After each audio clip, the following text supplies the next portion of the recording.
Bonjour à tous et bienvenue dans ce 10e et dernier épisode de la série. Donc dans cette vidéo, on va voir des gens qui font des bêtises, des gens qui se mettent en danger et surtout on va vous donner quelques conseils techniques pour pas que ça vous arrive à vous. Donc là on est sur un mariage en Inde. Waouh, attendez, il y a un problème de place au niveau de la robe de mariée. Excusez-moi, j'ai pas le compas dans l'œil. Mais eux, ça se voit que ça passe, même à la queue leu.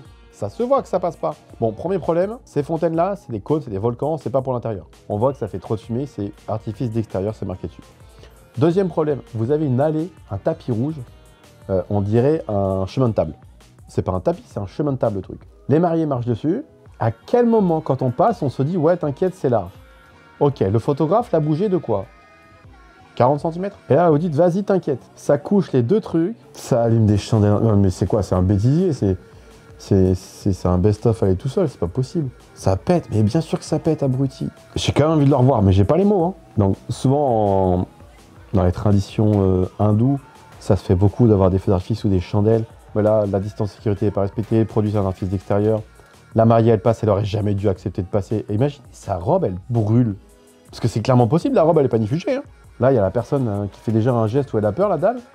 Bien sûr qu'elle a peur, et elle a raison d'avoir peur. C'est naturel d'avoir peur quand on voit Jean-Eudes là qui est en train de dire « Regardez, je tiens la main, il n'y a pas de problème, j'ai pas peur moi ». Ça pète de partout autour de lui. Il est déconnecté, Michel. Là. Donc là, on a Jean-Michel dans son garage qui met un truc dans une fosse pour les vidanges. Ça va casser les planches, il va tomber dedans, c'est sûr.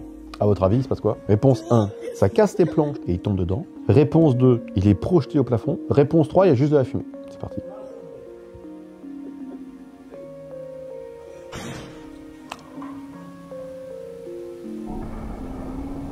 Réponse 4, ça défonce toutes les planches, il ne tombe pas dedans et il y a de la fumée. Non, mais je veux bien qu'on s'amuse, mais c'est vraiment dangereux, quoi. C'est impressionnant. Mais ne le refaites pas chez vous, quoi. Ou dans votre garage, vraiment. Le slow motion est très très bien, vraiment. C'est un coup à avoir un acouphène de fou. En fait, ce qui se passe, c'est que, donc il y a un mortier qui n'est pas tenu, mais il y a un mortier. En fait, ils enchaînent les tirs. C'est-à-dire que toute la nuit, ils tirent. Ça se voit parce qu'au tout début de la vidéo, il y a le mortier qui fume encore. Si ça fume, ça veut dire qu'il y a un produit qui vient de partir. Il pose la bombe dedans, mais ça fume.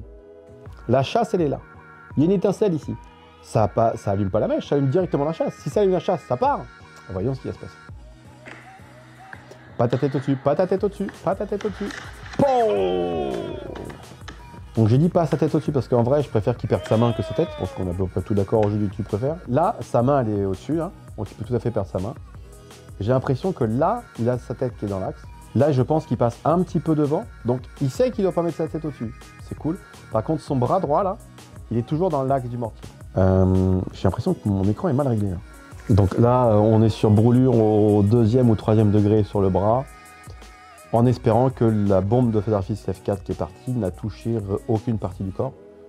Et apparemment, on ne voit pas qu'elle retombe ou qu'elle explose au sol, donc je pense qu'elle est partie en l'air et que c'est que le feu. Les oreilles, ça va siffler pendant un moment. Sur le mortier, il fume encore, donc ça veut dire que si ça fume, il y a des étincelles. Tu poses la bombe dedans, ça fait partir. Alors là, c'est super dangereux et c'est super bien de voir cette vidéo. Donc là, c'est quoi? C'est une bombe de feu d'artifice. Donc on fait un arrêt sur image à peu près propre. C'est une bombe de feu d'artifice, donc juste la boule dans laquelle on a retiré la chasse. Mais les petits fils qu'on voit, c'est le bout de la chasse. Et en fait, si le feu, pour X raison, au lieu de faire bien le circuit de la mèche, il passe par l'autre côté avec une étincelle, ça explose immédiatement. Donc là, quand vous allumez ça à côté, déjà, on sait que ça va exploser au sol, avec des projections potentielles. Je vois qu'il y a des petits copeaux de bois, des morceaux de bois. C'est pas une écharpe, hein, c'est vraiment des morceaux de bois qui peuvent partir. Et la deuxième chose, c'est que ça peut exploser alors que vous êtes en train de l'allumer. Il tient très mal, alors petit aparté, hein, il tient très mal le briquet parce qu'il est pile dans le sens de la mèche. Donc peu importe ce que vous allumez, mettez jamais, si votre mèche elle est comme ça, allumez jamais devant, allumez comme ça pour que ça fuse de ce côté-là, vous brûlez pas, c'est basique. Mais lâche-le! Pourquoi il l'a pas lâché? Donc là on est sur une mèche lente qui n'est pas une mèche lente européenne. On le voit parce que la mèche lente européenne, ça se consume environ à 1 cm/s. Or là, quand ça s'allume, on voit que ça s'allume beaucoup plus vite qu'1 cm/s. Je pense pas que ce soit du fake parce que l'explosion est quand même bien. Il a énormément de chance d'avoir tous ses doigts. Ah, c'est quand... même si c'est brûlé. Hein. Voir les 5 doigts, c'est cool. Hein. Donc là, il a pris un produit. Il a dénaturé le produit en le coupant en deux. Il l'allume, pas dans les conditions d'utilisation normales. Il le tient à la main pour le jeter. Il cherche le monsieur, quoi. La personne qui filme a le meilleur réflexe du monde. Alors d'un point de vue vidéo, on voit pas. Mais alors d'un point de vue sa santé, c'est parfait, quoi. C'était la seule chose à faire, ce cas-ci. quand on voit l'intérieur de la voiture, il n'y a pas de lien à faire. Comment t'expliques à l'assurance que tu as fait un pétard dans ta voiture? Donc là, on voit pas trop ce que c'est, ça ressemble à un pétard Cobra Road, donc vraiment des gros pétards.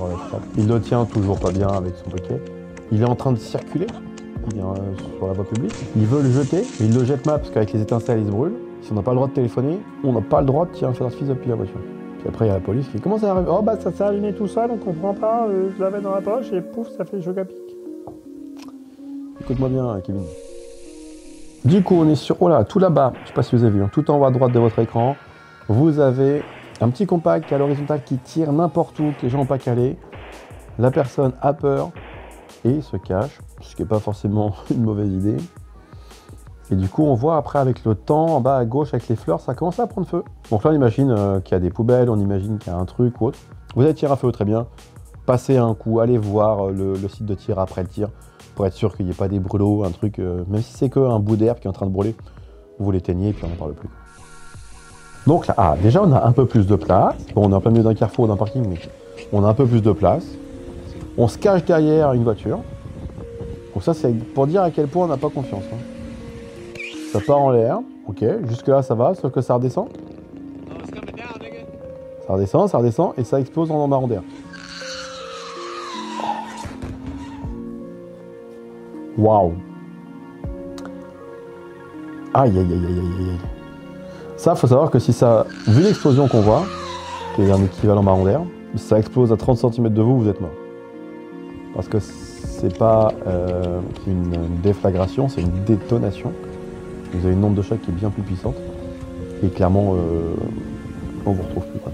Et là, le problème, c'est que soit le balancier de la fusée n'était pas bien fait, soit le propulseur était pas assez fort pour que ça monte directement dans le ciel et pas que ça redescende vers le sol.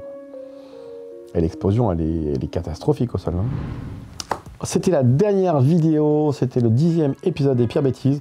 On vous remercie de nous avoir suivis jusque-là. Donc voilà, pour nous, on s'arrête. Merci de nous avoir suivis pendant ces 10 vidéos.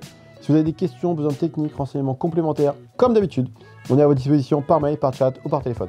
À très bientôt.